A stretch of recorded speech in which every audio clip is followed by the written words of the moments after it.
I'm Eric Loy, and welcome to Eric Loy Interviews. On this podcast, we talk with folks from the VTuber community on their channels, their talents, their stories, where they come from, and their plans for the future. Celes Aurion joins us. Hi. Hi there. It's nice to meet you. You too. I've managed to watch your streams on the new format, and I am absolutely amazed by it. And I've got to ask you how all of that works. But I'm really pleased you're here. Please introduce yourself to everybody. Of course. I am Celes Aurion, cat girl, DJ, and VTuber extraordinaire. I stream daily, currently at 224 days in a row since my debut back in November 15th on Aurion. And I stream on Twitch like 5 days a week. Wow. You are constantly in the media. I try. You in fact, you invent media just to be on, like Aurion. You just jump right in the beginning. So when did you get started with VTubing in general? So I had a past life. I had previously been interested in VTubing back in March of last year. Kind of started testing the water with what are those called? V-Raid models. Mm-hmm. And then I got into getting myself a live 2D model, and I just started streaming casually. I actually started over on TikTok, of all places. And I grew up a little bit of a following over there. And yeah, I was really enjoying myself. I enjoyed gaming and having a bunch of fun. And then Aurion reached out to me back in, I think it was September. I contacted them, applied for it, and then they reached out, got me in pretty quickly. It was 2 or 3 interviews tops. Yeah. And I've basically been going nonstop since. Yeah, it's a really interesting format, folks. If you haven't seen, well, first of all, you have to download the app to your phone to use it. But it's different. It's very. I am amazed how fast you're able to work with it, and how on point you are at all times with it. How much different is it to you between that and streaming on Twitch? Oh, it's entirely different. So the major advantages, let me first off explain what Aurion is here a little bit. Aurion is basically a vertical streaming platform on mobile devices. So Android, iOS, I don't think Windows. Does Windows Phone still exist? Not to me. But on Android or iOS. And yeah, so you download the platform. It's been going for 6 or 7 years over in Japan, and they brought it over to the West, into the US, November 15th last year. You basically go into it. You do everything on your phone as a streamer. There's no computer connections. There's no VTube Studio. There's no, other program that you may be using to stream from. Right. It's all directly on your phone. Wow, that's amazing for the quality of the transmission. I have a few folks who I've interviewed who have gone over to streaming on Aurion now. Rico Siempre is one, and it's amazing to see how this has gone. You're right on top of everything with that, and there's no delay or anything. In fact, sometimes you're ahead of what I put in. I don't know how that happens, but yeah, it's yeah. So tell me, how do you get that so fast? Is it just the technology? Yeah, it's the technology. So, so they've figured out a way. The Aurion team have figured out a way to basically make it near instantaneous. I think it takes half a second from the time you click in to the time the response gets over to the VTuber. It's so fast, and there's that little bit of delay is almost entirely unseen. Whereas if you stream on Twitch or YouTube or any other platform, you'll notice you're getting messages minutes later that are talking about what you're doing, what you did a while ago. And it's just so, there's a lot of loss because of that. And especially as a DJ, someone who works with music, having the ability to live react to people's responses and requests and such, instead of having to wait for those messages to come in is so vital to creating that kind of experience. Oh yeah, absolutely. And because you're basing everything on reactions, aren't you, as a DJ? Mm-hmm. Yeah. I mean, I I want to ask you about that too because DJing has changed since I was a kid. Um, and I was a DJ with like the 45 RPM records back in the day. Oh That boy, tells you yeah, how a lot old I different am. now. Less Yeah. less records, more Yes. just like a turntable that you spin. Yes. But the whole thing is, I mean, is a lot of it now basically MP3s or WAV files, and then you deal with that through your programs, your computer programs and such. Yeah, so I use FLAC if possible, but WAV is fine. Uh-huh.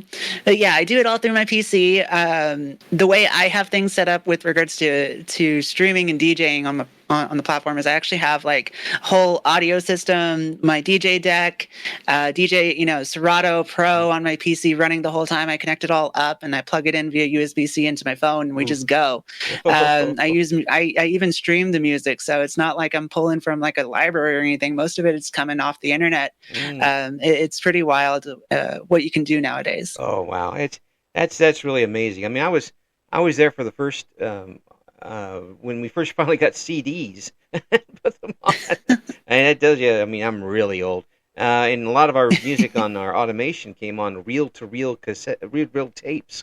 So it was that was a pain, especially if they got stretched. Now, when you we're running a beautiful music station, and when a Bobby Sherman song gets stretched, it does not sound good. It does not. Oh, I imagine. I Oh, imagine that probably no. sounds dreadful. It's like scratched record. Oh, No good. No yeah, good. not good at all. So when did you start with your DJing stuff? Oh, I've been doing it on and off for a couple years. IRL, I've done one live DJ performance back in my late teens. And then I kind of did just like bedroom DJing. But it wasn't really until I got back with Ethereum because I actually had broke my prior deck. Oh, But when I got with Ethereum, my community bought me a brand new deck, bought me a brand new audio system, and I just started going. And now I've been doing it for well over like 175 days in a row. Wow. Every single morning, a DJ set. It's been wild. How do you keep up with it? I mean, you got to be fresh every time, don't you? Mm-hmm. Ooh, Mm-hmm. wow. So what I typically do, what my morning schedule looks like, is I'll wake up around 7 or 8 in the morning. I'll decide on a genre. Outside of Fridays, in which I do like a request day, I'll decide on a genre, and then I'll go hit up SoundCloud, and I'll just start listening to things in the genre, or I'll pick a song that I've liked recently, and I'll go listen to a bunch of them. And then I'll pull between 30 to 50 songs, sometimes as much as 70 if I know I'm going to run a long stream that day. And then I'll start putting them into Serato, analyzing for BPM key. I start organizing them, going off of vibe.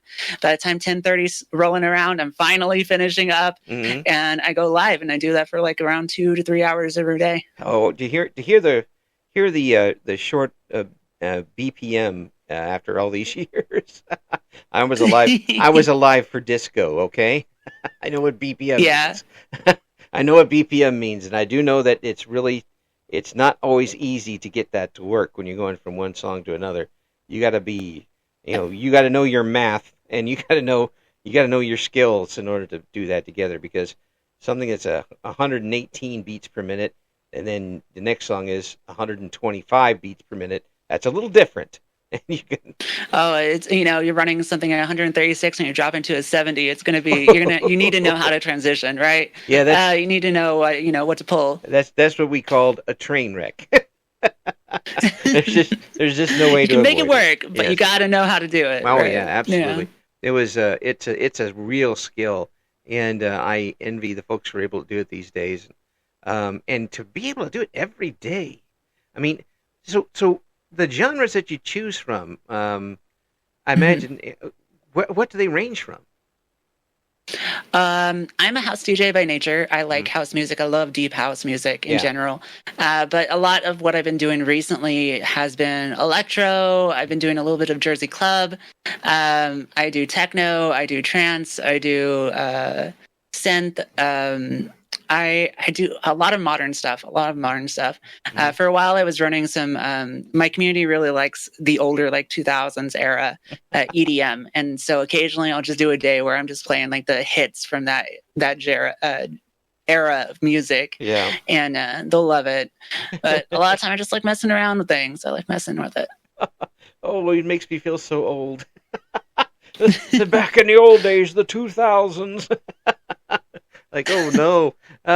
But yeah, it just shows the taste and what it still requires the basics. Even though the equipment is different and the setup is different, Mm-hmm. you still got to know.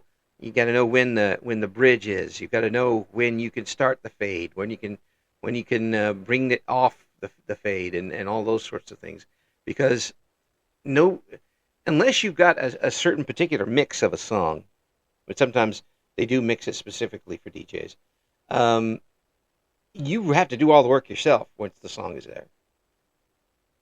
Oh yeah, absolutely. Yeah. You really need to understand the music you're working with. Mm. One of the things I really love is on my Fridays is the request days because they throw music at me that I've never heard before, and I'm ending up having to live mix songs that I've never heard before and putting them together, and it can be really stressful but also really fun because you know you're going to make mistakes. You're obviously making mistakes. You never heard these songs before. At the same time, your community is just there enjoying themselves, and then you have your occasional 2 or 3 DJs in your chat just giving you eyes every time you make a mistake, and I'm like, I can't believe you guys are doing this to me. Oh, that's just rude. That's just rude. I love it though. I love it. Well, it's such an amazing skill, and I'm glad that there's folks doing that these days. There's some folks that do mashups, which I enjoy a lot, actually. Mm-hmm. Have you ever tried one of those yet? Oh yeah, no, occasional mixed mashups. Oh gosh, what was I listening to the other day? Some like it was like zombies and something from Linkin Park. Oh, And it was a fun mashup of those 2 songs, and I was mixing with it. It was a lot of fun. yeah. I will watch Bill McClintock. He has DJ Cumberbund and DJ Schmoley. Those are the 3 that I'll watch most times on there, and if anyone hasn't heard DJ Earworm's stuff from the last several years, Earworm takes the top the top songs, the number 1 songs of every year, and mashes them together. I don't even know. I'm just like That's a skill. That That's is, a skill. I mean, you guys have far more creativity than I ever will when it comes to that sort of thing. You have to have a good ear too. You have to know what's going on, and if you're off your game, that'll mess up everything because you've got everything lined up.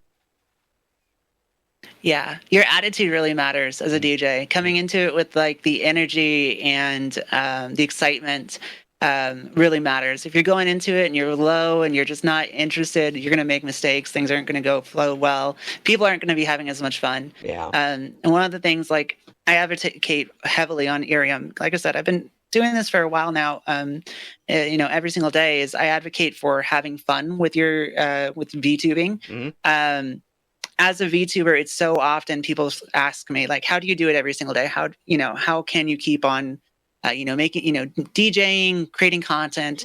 And it really comes down to, you have to have fun with it. Mm-hmm. If you're enjoying yourself, your community is going to enjoy yourself. And same thing goes for DJing. Yeah, absolutely. That's with anything you're doing. But I'm doing these. I'm in the mid 500s of these interviews now in a year and a half.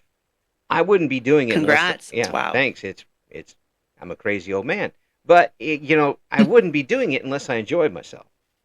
Yeah, I almost want to ask you a question here. Like, what got you started? Why did you want to go on this path? Well, I was in radio for 35 years, from 18 to 53. But I was getting to the point where I wasn't making any money, even though I was winning statewide awards. I wasn't making any money doing it, and so I had to take a city job, which thankfully pays the bills, though most of them anyway. And then, I still wanted to, you just don't get that out of your system talking to people. And I used to interview people all over the planet, well, over the U.S. anyway, in different walks of life and such. I missed that. But after a few years, you lose your contacts in like sports. We didn't have any contacts left. I didn't want to do politics because, frankly, I'd rather swallow broken glass than do that. Um, but Understandable. yeah, I just can't do that anymore. And I enjoy watching VTubers, and nobody was coming from the outside and interviewing VTubers. And I said, well, people need to know about this, and let's hear what everybody's got different talents, and everybody's got different backgrounds. They're coming from different places, and I want to hear that, and hopefully give everybody a little voice in the meantime. And it reminds me so much of the old DJ days, because people could hear the same song on any station in a market, but they came back for the personality of the person doing it. And in VTubing, it's the same way. You can see anybody playing Minecraft at a particular time, but you come back to the personality of the person playing Minecraft. It's a very personality-driven thing, and I don't know. Maybe it's just maybe I'm a little envious, but I also like to talk to people, and this is a great way to do it. And it's fun. So. Oh yeah, absolutely agree. Yeah, I mean, it really is, and to talk to people around the world too is pretty amazing. And how is your reach with Aurion right now? Do you know where your audiences are coming from? Actually, yeah. So Ethereum currently is U.S. based. So almost everyone here is from America, from the U.S. specifically. We do have viewers from outside of the U.S. who follow through like a few different steps and have to jump through a few different hoops to view us. I actually have a VTuber, a fan, who's in like Germany or something, right. Across the pond, as it were, who watches me every once in a while, and I really appreciate having viewers all over the place, but. Because of the current Ethereum platform being, U.S. or Japan, which is a separate thing, it's not connected. Right. Same company, but you can't watch the Japanese VTubers on the U.S. version. You can't watch the U.S. version VTubers on the Japanese version. Yeah. So yeah, it's pretty much just U.S. Yeah. I'm hopeful that in the future they'll continue to expand and. They've talked about Canada, and I know like the parent company DNA has talked about like bringing Ethereum to the entire world, and I think that would be incredible. I think it'll happen, and I think that the success that you folks are having with it, there seems to be no end of people coming to talk with you, and that direct, near immediate contact probably really draws people back over and over again, I would think. There's something to be said for the standard VTuber model with the games and that sort of thing. But this is a little bit of a different animal, but I think it'll go hand in hand with it for a long time, and I think it'll expand too. I absolutely agree. I think one of the ways that people are like, especially the folks who are just coming from OffCat, the big VTuber event, is it's kind of like a meet and greet, but for hours at a time. You're just standing there, you're talking to the VTuber who's immediately responding back to you. You're not having to go anywhere, you're not gonna have to go pay for like a con ticket or anything like that. We definitely want to support those cons, but it's kind of like that kind of environment.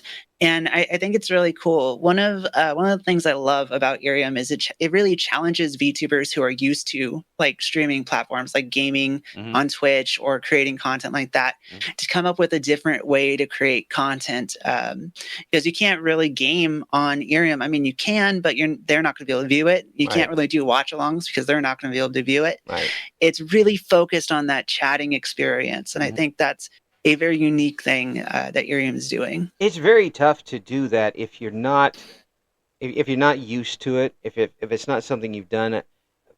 Old radio guys can talk for hours because we know how to talk in circles and say things in a different way the second time and third time. But that's different from what you're doing. You're kind of having to come up with something new, basically for everybody that comes in. You have to be both active and reactive to what's going on. And as has it been easy for you to do that? Was it a quick and easy transition for you? Oh gosh, no. Um, I was hopeful, but no, no.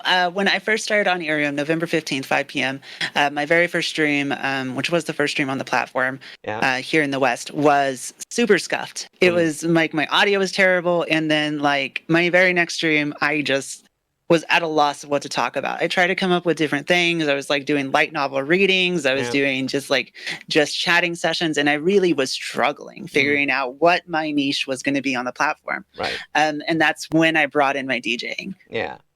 Yeah. Well, because that like works. that made the huge difference. Because Yeah. then I could start talking about music. I could start talking about what I'm playing, why I'm playing it, Yeah. what I'm doing, Yeah. and it created a much more I think fun experience for everyone. It's So. it certainly is a brilliant environment for it in a way. Even with the old school DJs, and you see some on Twitch and other platforms, you don't get to have that type of interaction. Um, there is a barrier there immediately, uh, just because of how things have to be done. That's nobody's fault, but to be able to get that immediate access, whether good or bad, I guess, but um, it makes it very special, and I think they've really set the bar pretty high. Um, the bar can be pushed up a lot higher, and probably will, but as far as cornering a certain market, Arium certainly has got that done.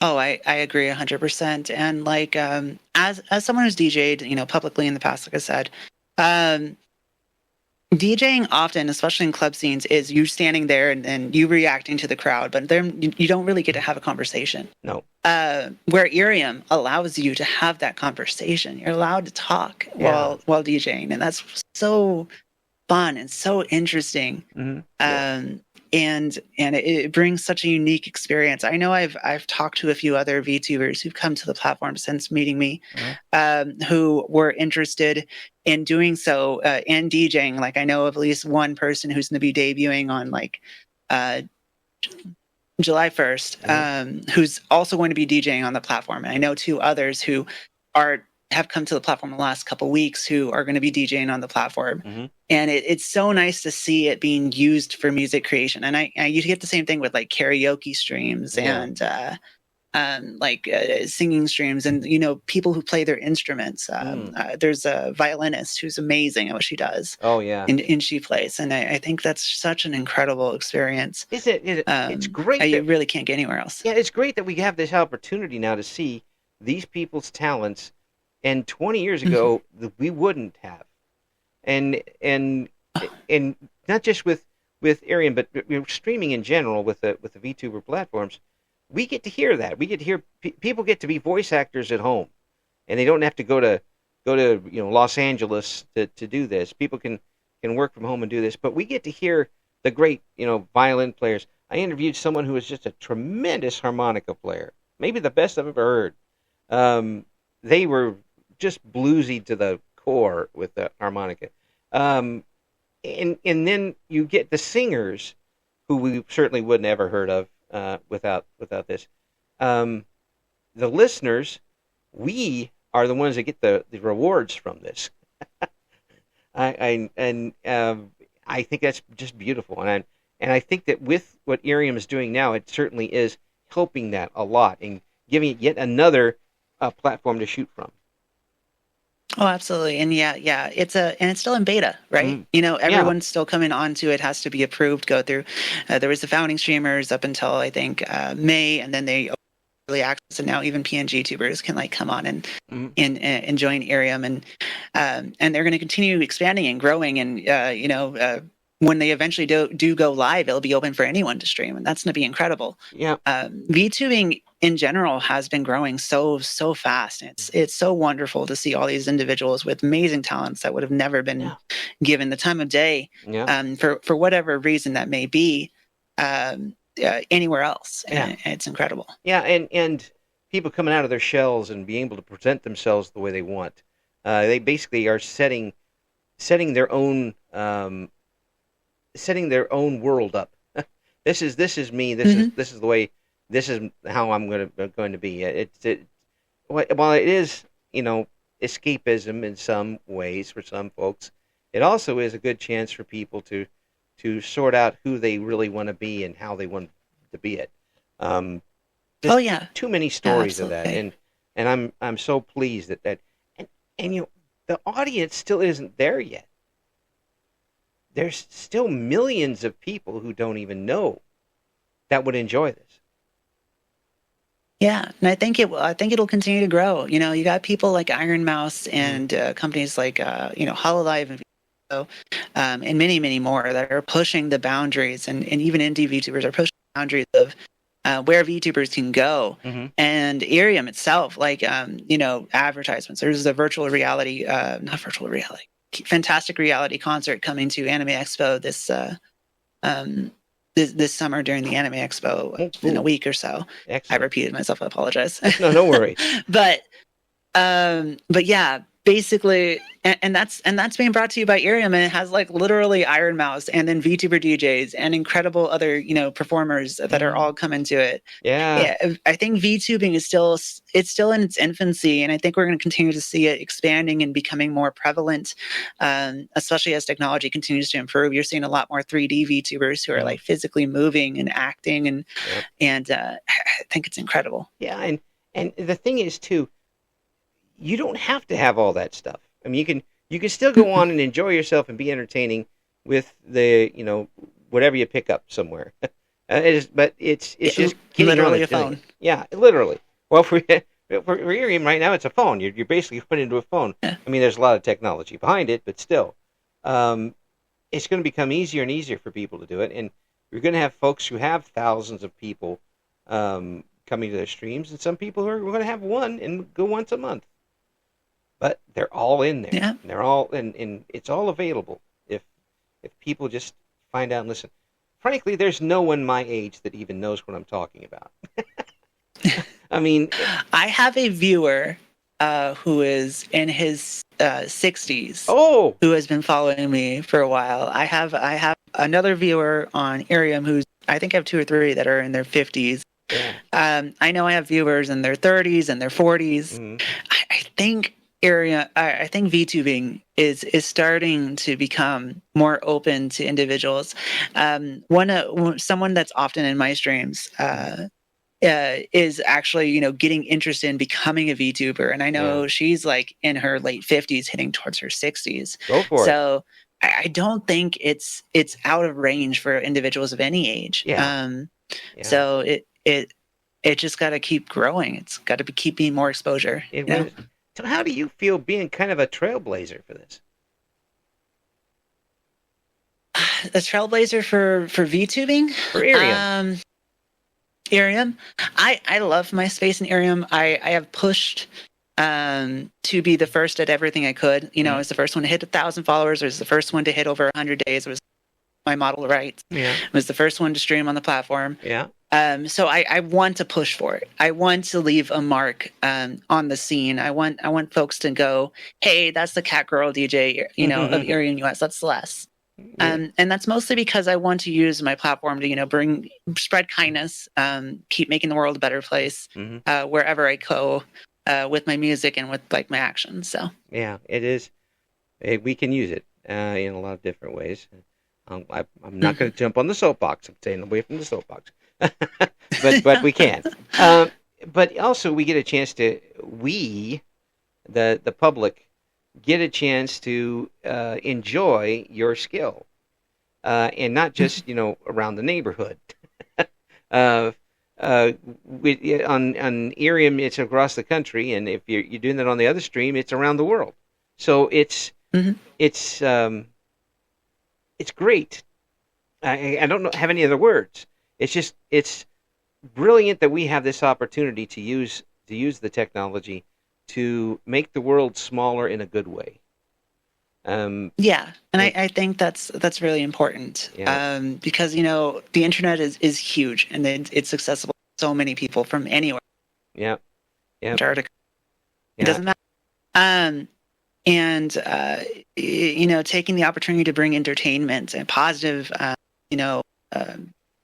interactions, happiness, joy, Mm-hmm. fun to individuals on their couches at work. Yeah. A lot of my viewers are at their jobs when they're listening to me Mhm. perform my DJ sets. Yeah. Yeah. Um, When I've tuned into I get when I've tuned into the area and folks, I'm always at work and my internet isn't particularly good there, so I can only come in and say hi.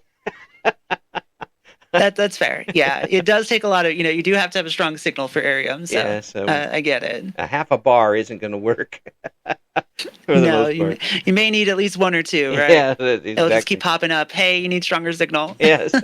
I just say hi and then disappear. But there's for people who tune in, there are different ways that you can interact with the streamer, right? I mean, there you can gift the streamer, you can there's like stars, rewards, that sort of thing. Mhm. Yeah.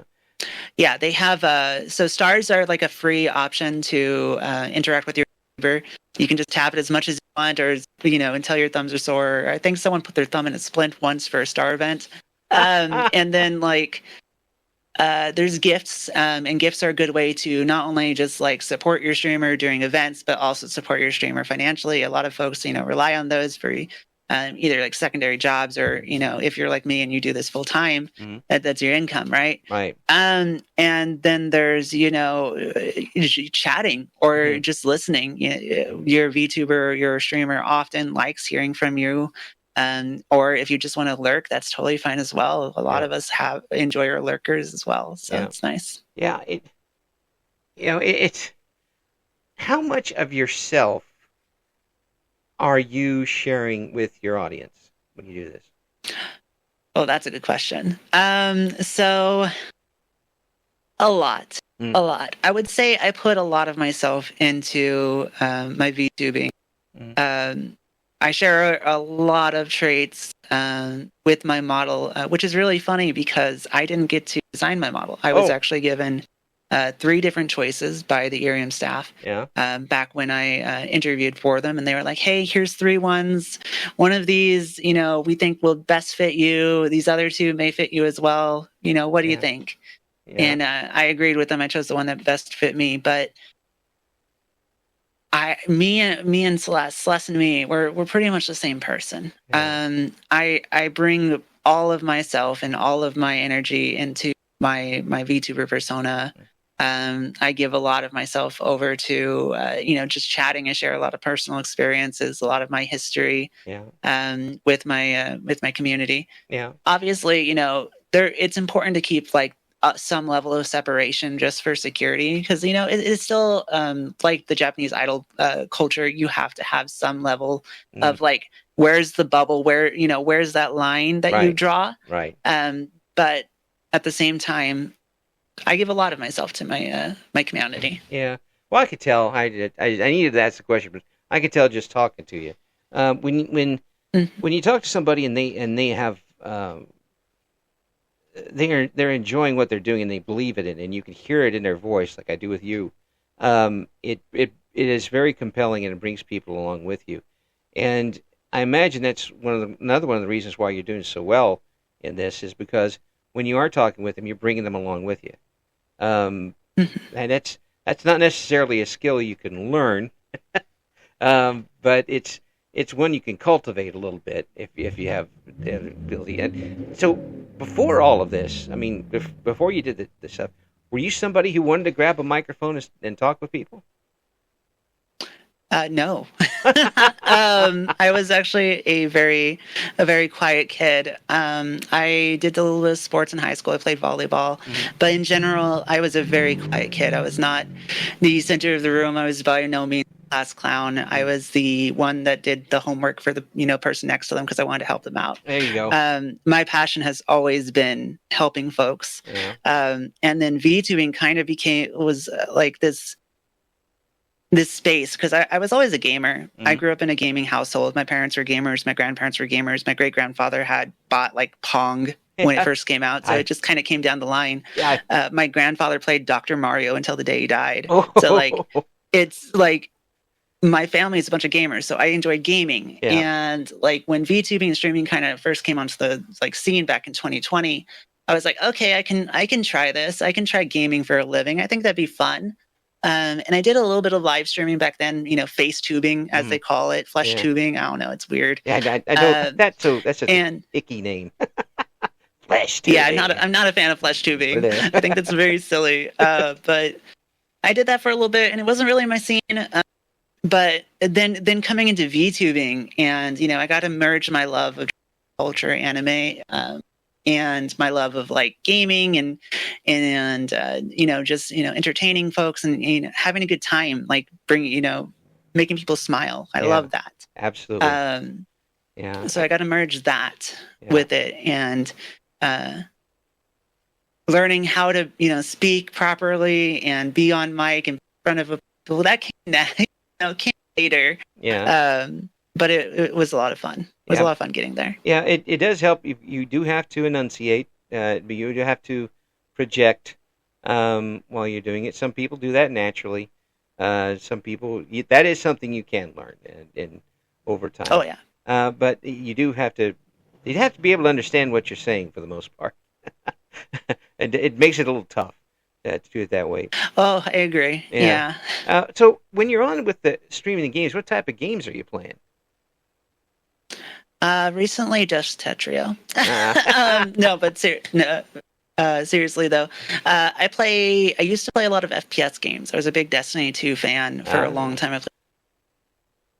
And then I moved on over to Hell, and then Dead by Daylight, and yeah, then Phasmophobia. yeah, Um, yeah, but recently I've been stuck on Tetrio. yeah, So, yeah. Helldivers. I would love to get my wife involved in that, but I'm not sure she'll leave me in the house. Well, after we're done, especially with friendly fire on.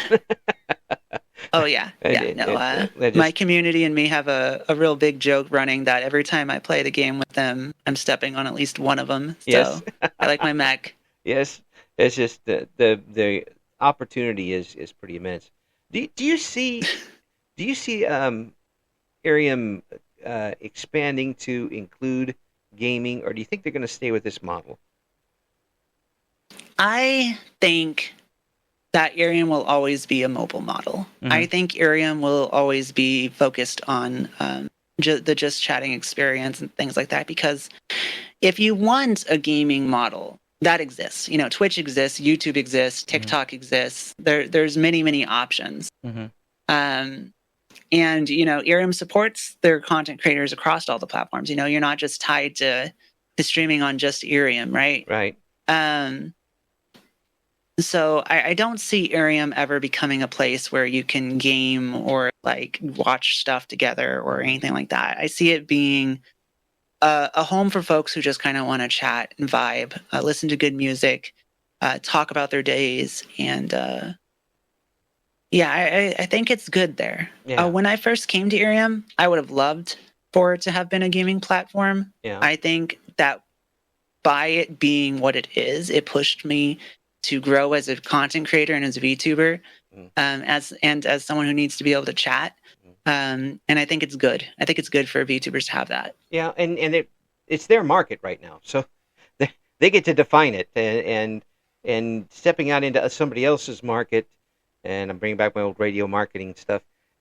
Stepping out into somebody else's market just gives you a chance to have your foot shot off. You don't want to be fourth in a market when you can be first in yours. And right now, Arium is it as far as this type of chatting goes. Oh yeah, and there's just so much potential still left in what's going to be able to do when they get to other countries and other languages.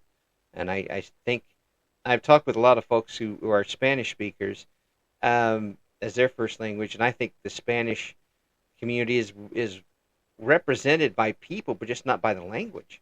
I think there's that's going to happen. The market is definitely there for it. So as for you, has this experience specifically with Arium, has that carried over to being away from it? With your interaction with people away from the internet, are you more open? Oh yeah, chattier. Yeah, I would say that in general, I can interact with individuals on situations a lot quicker. Mm-hmm. I think it's made me more of a social critter in Mm-hmm. general. Yeah. I like I said, when I was a teenager, very Yeah. shy. I was not much of a chatter. Nowadays, I'm much more willing to just randomly talk to folks. And I think being a VTuber in general kind of brings that out to you. Entertaining in general makes you want to entertain no matter whether you're in front of the camera or not, Right. And I think Arium has provided me like a good space of growth in that field. So Yeah. And long may it wave. As far as I'm concerned, it looks like a something that folks are enjoying. Looks like the folks who are in it are enjoying themselves, which I think is very big too. Um, I don't hear regrets that they started working in Irium. I think that and some companies now have started working with Irium. Some um, agencies I realize have started that too. You think there's going to be more of that in the future? oh yeah, absolutely. I mean, just what, 2 nights ago, maybe one. Yeah, it was 2 nights ago. Someone from the V4 Mirai group and debuted for the first time Yeah, over on Irium, and yeah, I thought that was incredible. And I know they work with Hololive and they work with like other companies, and they have debuts there and they have special streams there. yeah, And I know Irium's brought on a few sponsored streamers over time, and yeah, I think in general, especially as Irium moves towards public and opening up and getting out of the beta stage, hmm, you're going to see people from the bigger groups, the bigger agencies, the smaller agencies, everyone in between coming to Irium yeah, because it's a great platform for just chatting. yeah, yeah, That really offers a yeah. wonderful experience for the VTubers. Yeah. I want to make mention of Bond Live because I had one of the guests from Bond Live as on Irium that came over too. Mm-hmm. But I'm really glad that this has come about for folks because it provides them a UHF to the VHF, which no one is going to understand. I don't even know why I brought that up, but it's a different take on the VTuber industry. It gives them an option if you just want to come on for if you're sitting on in a train somewhere and you want to come on and just talk with somebody for a little bit and find out you can find your favorite person, click on it for a few minutes, and go from there. And it's good to have the And choice. not to interrupt you or anything, but the same goes for VTubers, right? Hmm. Because like there's a lot of VTubers that are just like out and about, going to this grocery, Yeah, going to the movies or whatever, yeah. and they can just come on for like a few minutes and talk to their fans and Oh yeah, viewers or random. yeah, And I think it's really interesting that both can happen with this platform. yeah. It's something else. We're gonna keep an eye on what's going on, and Celeste, we're gonna keep an eye on you too, because you're Thank you're you. you're right on the forefront of this, and you were the first one that jumped in the water, and you've managed to swim pretty well, I'm and doing my best. and leading the way to it. And I really do appreciate you coming on because I know you're really busy. I mean, It's my pleasure. streaming every day, and all that. I thought I was kind of nutty for doing this, more than one a day. But you're too young yet to fall into that trap. I got nothing. The thing is, I love it. Yeah, So that's what makes it easy. that's the biggest thing. We'll have all the links up, including a link to Irium, if you want to download it, and it is available on several platforms for your mobile. And not which one we said Windows, not Windows yet. If there are Not Windows Windows. phones left, not on that one. But get involved in it, find out what it's all about. I'm sure you'll enjoy it, and I absolutely enjoyed talking with you, Celeste. Thank you so much. Thank you so much. Thank you so much for this opportunity. I really appreciate it. Thank you for listening to Eric Loy Interviews. Join us again next time when we talk to another member of the always interesting VTuber community.